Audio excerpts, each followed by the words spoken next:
right, so welcome to our presentation, Collaborative Personnel Preparation to Improve Transition in Rural Schools. Our focus is to raise expectations and attitudes for students with intellectual disability, and we are very grateful to be able to present at the 2021 OSEP conference. All right, so my name is Dr. Kelly Kelly. I am an associate professor in inclusive and special education at Western Carolina University, and also co-direct the personnel prep grant that we have through the U.S. Department of Education. And I am Alex Raxter. I also work here at Western, and I am the halftime grant coordinator for this grant that we are working on. Hi, I'm Karina Cooper Duffy. I'm a professor here at Western Carolina University in the Special Education Department, and I'm also co-director with Kelly Kelly on the Road to Learning and Earning Transition Grant. Glad to be here. All right, so some broad areas that we're going to cover for our presentation. We want to talk to you guys today about how we have provided some outreach efforts through our families, through our graduates, through also our grant scholars. So a lot of outreach efforts to schools. It takes a lot of people to do good secondary transition practices. So we'll also talk about the use of evidence-based classroom practices that we've done with our summer camps, with our technology expos, with our classes as well, with our graduate scholars. We'll also talk to you about providing families and additional resources that we've given them along the way as part of this grant project. And finally, Karina's going to talk to us today about analyzing all of our scholar and teacher performance with our trait and spot. And she'll be telling you a lot about those instruments and how we've measured our grant scholars' progress and classroom performance. So a little more specific on the focus areas. First of all, we want to give you a brief overview of our project's purpose and our grant, as well as sharing one of our web-based matrix sites. It's called RTLE.org, and it's used to connect our teachers, families, and students in our state of North Carolina to navigate middle and high school practices together and where they need to start on their road to learning and earning. We'll also share a little bit of ideas with our recruitment and training of what we've done with our teachers in more rural specific areas of North Carolina who are working to obtain their master's degree. We also have related service providers in counseling and social work. We're also going to share how our grant initiative has helped connect us to families across the state and expand their networks of sharing resources, as well as us learning a lot more about family dynamics and ways that our families can also help in the process of transition with their sons and daughters. And finally, our pre-post data will be shared for how we've measured our grant scholars and their growth in special education fields overall. And then at the end, we'll be able to share with you some video testimonies from our grant scholars, as well as hopefully our summer camp and some of the cool things that we've done with evidence-based instruction and funding those camps and technology expos as well. All right, so the brief overview and purpose of the Roads to Learning and Earning project. We have partnerships with students, families, teachers, and rural school districts. So that's our general audience that we're working with. It focuses on some transition planning and positive post-school outcomes. So we're looking at road to learning and earning, meaning road to college, road to employment, road to community living, and putting them in the driver's seat as much as possible with their self-determination and advocacy efforts when they're in middle and high school, and even before that if we can. We also want to be able to provide training and funding through this grant for our teachers and related service providers for their master's degrees. So we've been able to fund a lot of students, and we'll go over some of that data and some of them who have already completed our grant cycle, and they're already out doing things and paying back their service obligations. So when we first looked in our planning year, we got with our key stakeholders and we tried to figure out exactly what some of the barriers were that were commonly reported for our key stakeholders, whether it be our schools, whether it be our families, or whether it be even our adult agencies or our students in general, on kind of what were the most common barriers reported through our focus groups. And a lot of the same themes kind of emerged that first year in our planning year. So we wanted to tackle those in years 2 through 5 to be able to kind of reach our families and our schools and our students with intellectual and developmental disabilities. So when we look at the data and we look at some of our focus group transcriptions from the planning year, we noticed a lot of common barriers, including the lower expectations that schools and families had for their sons and daughters. But yet we did a survey with our some of our students and found that they have higher expectations for themselves than the schools, teachers, and their families. So we wanted to address that to show and empower our students with disabilities to be in the driver's seat. We also looked at a lot of different things with school instruction and how we probably need to look at some of how we're teaching some of the school instruction necessary for success on jobs and with employment and in the community. And so teaching some of those soft skills, some of those social skills were reported barriers in the field that we're having to address, as well as some collaboration. There was a big disconnect between schools, adult agencies, and families, even with simple vocabulary for services and what that meant. We have some reported outdated service models. So a lot of our rural counties typically have limited resources, but they're also steered to those limited resources and nothing else. And so we wanted to kind of figure out a way to think outside the box for more innovative ways beyond outcomes like group homes and sheltered workshop or below minimum wage employment. So we wanted to make sure that we tried to teach more of those innovative ways. And then we also found the last one was that lack of awareness, but also lack of resources in a rural kind of setting for some of these innovative opportunities, and how we can kind of expand resources and share resources among different agencies, different people in each of the counties, and how we can do some community mapping to help expand these opportunities and options beyond what we already have in some of these smaller counties.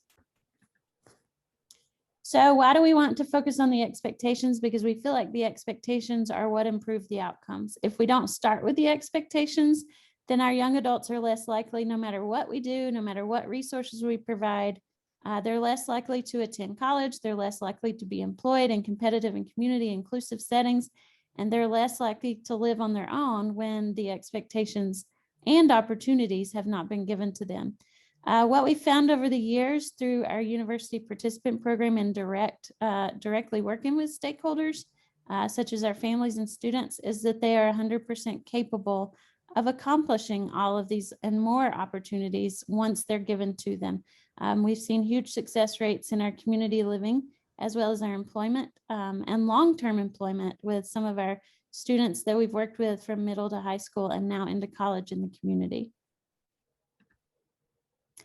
So we wanted to kind of give you some background of our planning year. So that's kind of a nutshell of what we were doing, was trying to address the barriers and talk to key stakeholders.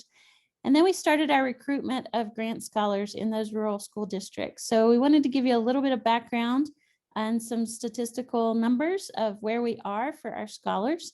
So we have 42 total scholars to date, and you can see the breakdown here of 33 that are MAED and severe and profound disabilities, 6 in MAT. So some of them come in with a bachelor's degree in education that they can add on the master's, and some of them have a bachelor's degree in another area, but they want to add on the master's. We've had 2 in the Master's of Social Work program and 1 currently in school counseling who's working on her degree. So 15 of those out of the 42 have completed and graduated. So that's our cohort 1 that we'll reference some in the presentation and some of our data. And we have 16 of those out of the 42 who are from diverse backgrounds and culturally diverse or racially or ethnicity or things like that, that provide us with diverse backgrounds in our rural kind of counties. During our program, all the scholars also complete something called a teacher support program, which you'll hear a little bit about later.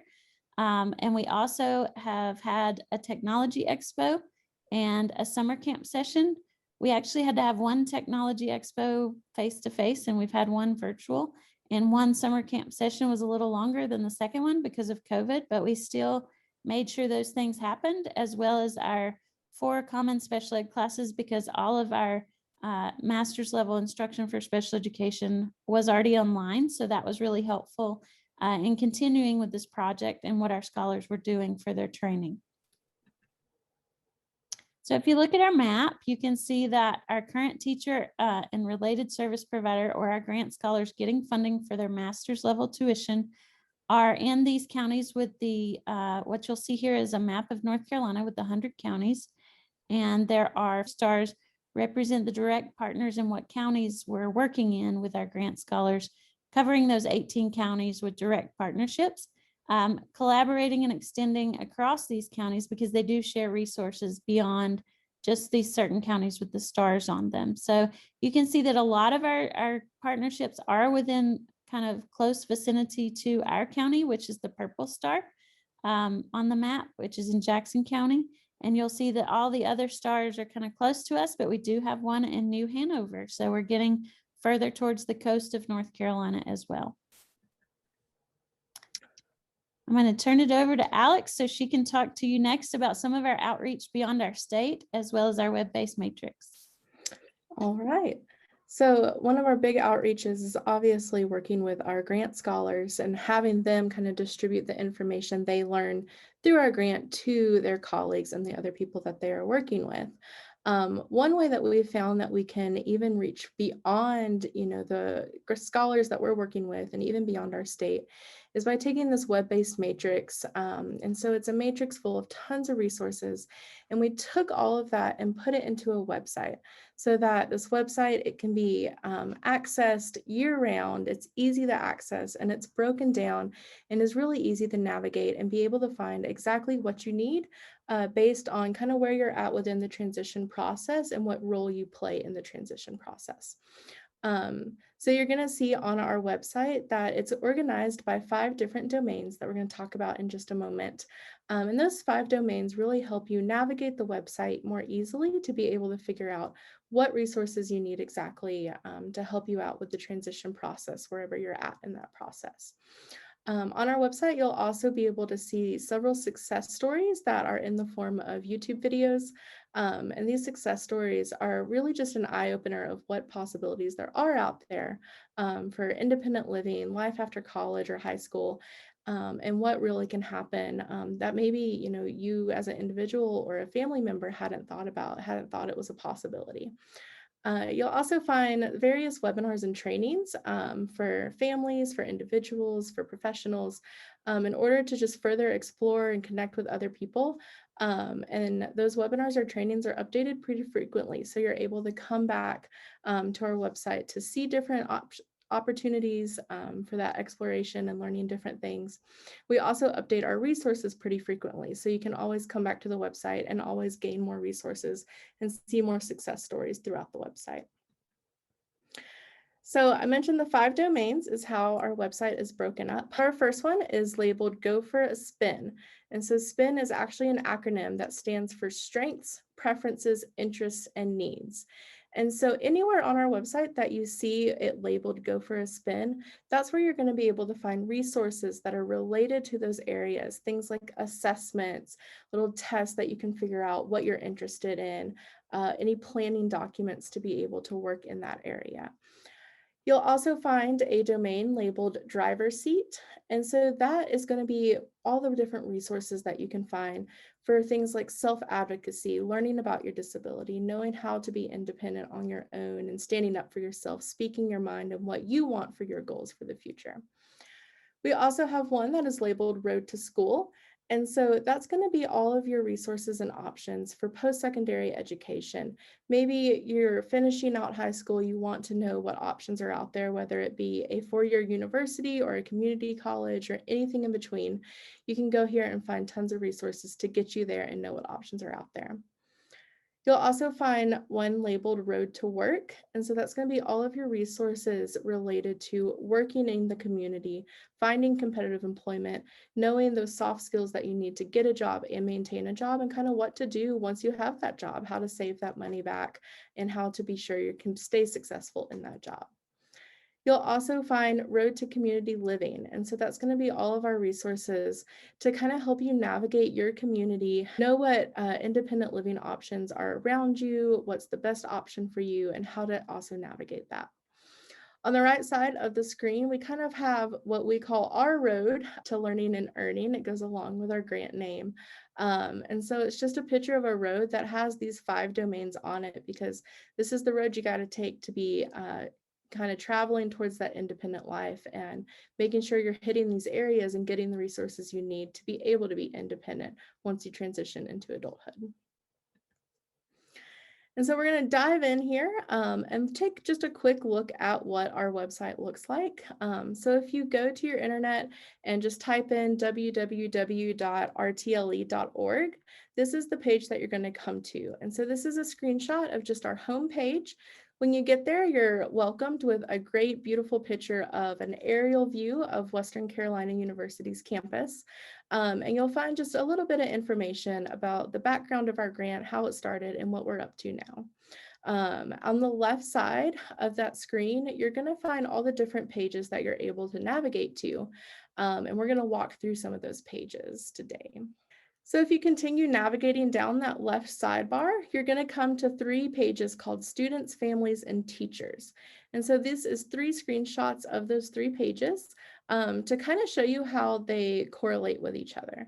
And so we mentioned we have it broken down into the 5 domains. We also have the website broken down into these students, families, and teachers.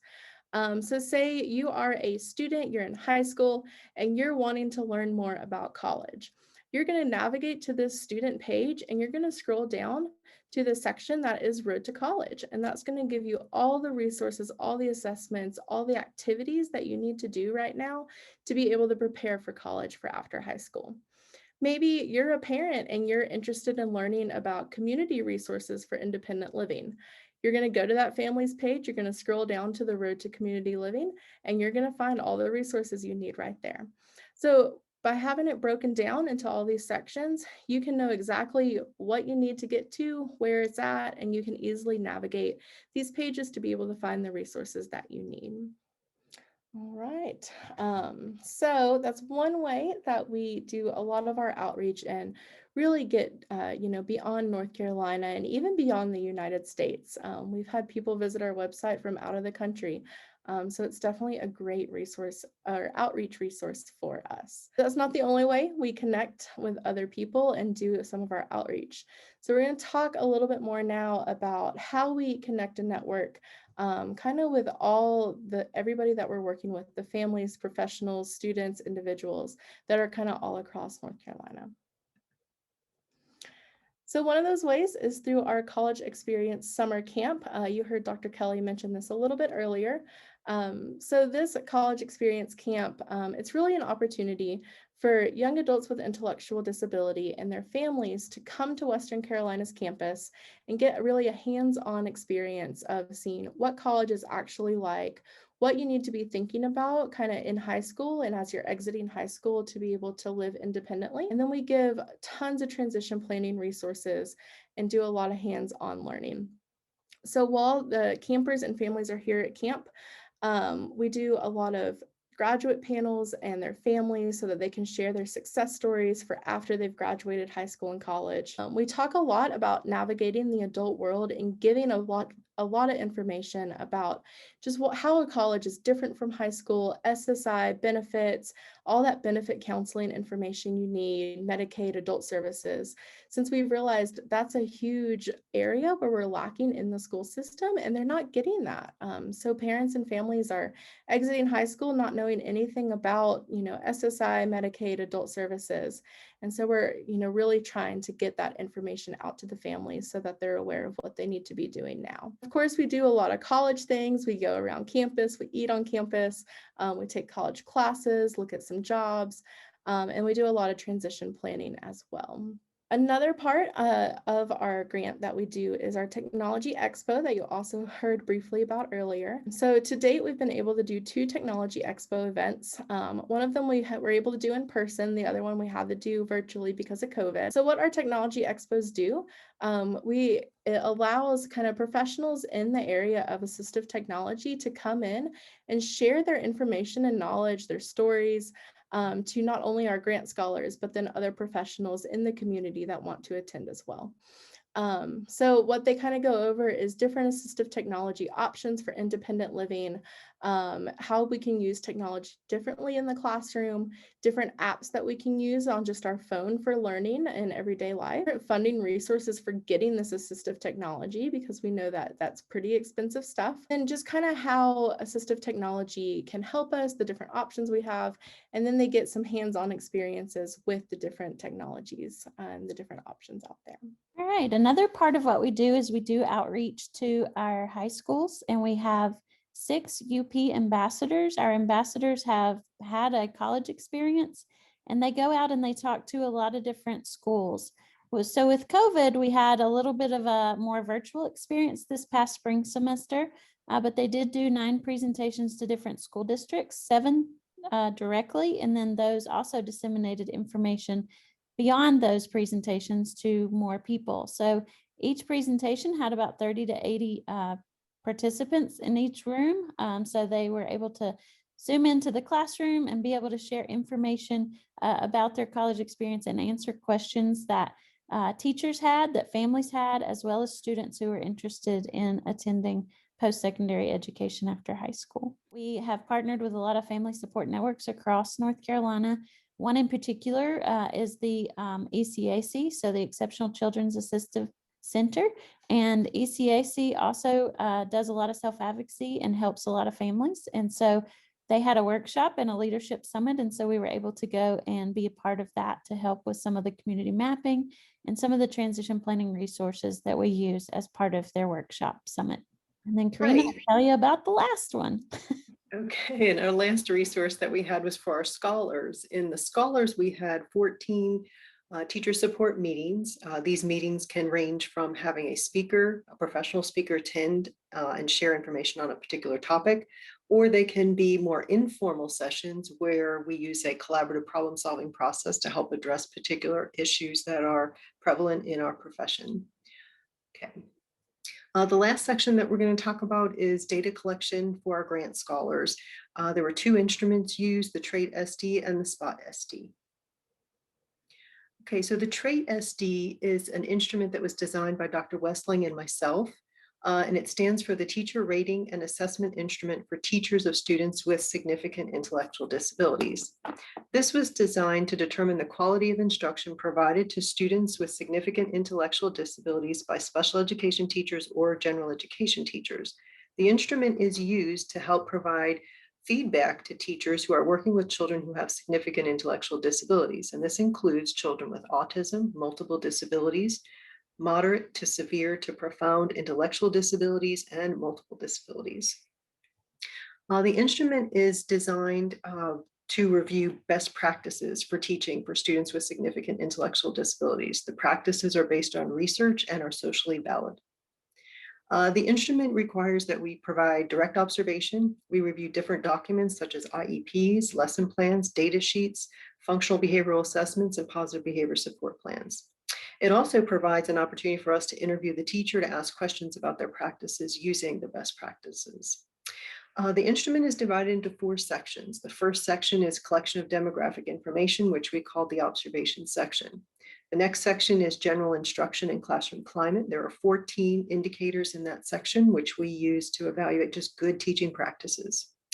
The individual student instruction section, these are particular indicators that are specific to working with children who have severe disabilities. And then the last section is the section that talks about indicators that are specific to providing a functional behavioral assessment and positive support plans. Overall, there are a total of 37 discrete indicators, and they are scored on the following rating scale. The teachers are provided with a score on each of the 37 indicators, starting with 0 to 3, 3 being the highest, 0 being the lowest. As you can see on the scale, a 0 typically means that whatever that was supposed to be done wasn't done, or it was done on a very poor level. 1 was that some level of improvement is needed, and it might have been attempted, but not really well. 2 says that it was satisfactory, the teacher did an average job, it was good, solid teaching. The third says that the performance is adequate, It was excellent, really good, strong teaching. And NP is an interesting item that we had to add because there are some conditions where it was just not possible for the teacher to demonstrate this. For example, if I was in a self-contained school and I was asked to provide inclusive education, I couldn't do it because I don't have non-disabled peers. The Spot SD is a second instrument that we used, and this is self-reflection from the scholars. And so the name of this instrument is the Survey of Practices of Teachers of Students with Severe Disabilities. There are 9 items that the scholars rate themselves on, starting with, do they facilitate inclusion? Are they teaching academic skills? Are they addressing challenging behavior, assistive technology? And you can see there's a lot of overlap with the trait SD. So you can see that the indicators are very similar. The candidates or the scholars will rate themselves from a scale of I feel unskilled in this area to all the way that I feel very skilled in this area. And we'll see how the scholars rated themselves. So the data that we have for today is specific to cohort 1. We had a total of 12 people complete both instruments. These are implemented along with their internship. So as our scholars are completing their program, they are taking an internship or they're taking a practicum experience. So during that experience is when their observations are done, their paperwork is reviewed, and they're also provided with an interview. And then they will also rate themselves in each one of the areas that I identified already. Okay, and then we did an analysis of the data using SurveyMonkey, and here's what we found. So the data that you can see from cohort 1, this is all the data from trait SD. So in the graph, on the y-axis, you'll see these are the number of scholars that scored themselves in each particular indicator. Across the x-axis, you'll see each one of the 37 indicators as identified. Overall, what you can see is that the scholars were scored a 2 or better on each of the 37 indicators. So the majority of our scholars received a 2 or better on each one of the 37 indicators. The 2 representing, again, performance is acceptable, performance is satisfactory, it's good. 3 being that it was excellent, their instruction was excellent. On the Spot SD, our data is very similar. So you can see overall that our scholars are scoring themselves very skilled and skilled. Some of the students are even saying they're somewhat skilled, but most of our scholars overall are feeling pretty skilled in all the areas. All right, so that is just a brief overview of what our grant has been up to, all the information we're getting, the great things we're doing with our scholars, and the great things the scholars are doing out in their communities. And so now we just want to give you some additional things from our scholars kind of about the grant, their different testimonies, and how the grant has helped them succeed in their professional careers. This was a wonderful opportunity afforded to me that allowed me to actually apply my learning at a summer camp offered to students with intellectual disabilities at Western Carolina, as well as access to further professional development opportunities to help grow my capacity in serving students and teachers in my district. I also enjoyed the assistive technology camp where I was able to try and learn about different assistive technology devices and ideas that I could use in my classroom. I also learned about the assistive technology learning library that is available to us in the state of North Carolina. Within the summer camp, I was thankful for getting to work with some of the parents. Some of the opportunities I've had as a result of the program is in the fall, I'm actually moving to a local high school to start an extended content program at the high school level.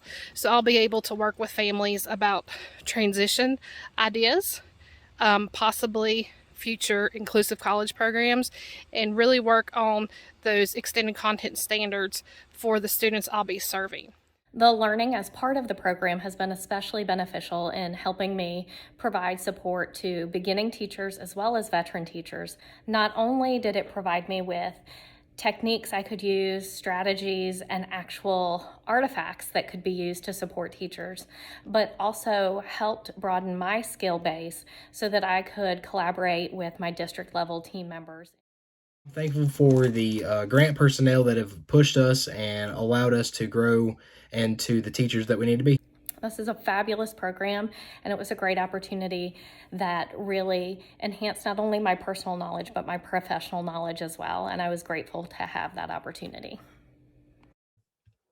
All right, so thank you guys for coming. We do appreciate your time and your interest today, and we hope this is our contact information. You have our phone numbers and our emails on the screen, and we just want to thank you for your time, and couldn't be on a better team. So I appreciate Alex and Karina for all of their hard work as well. And we appreciate the U.S. Department of Education for trusting and funding us. So thank you very much. Thanks, everyone.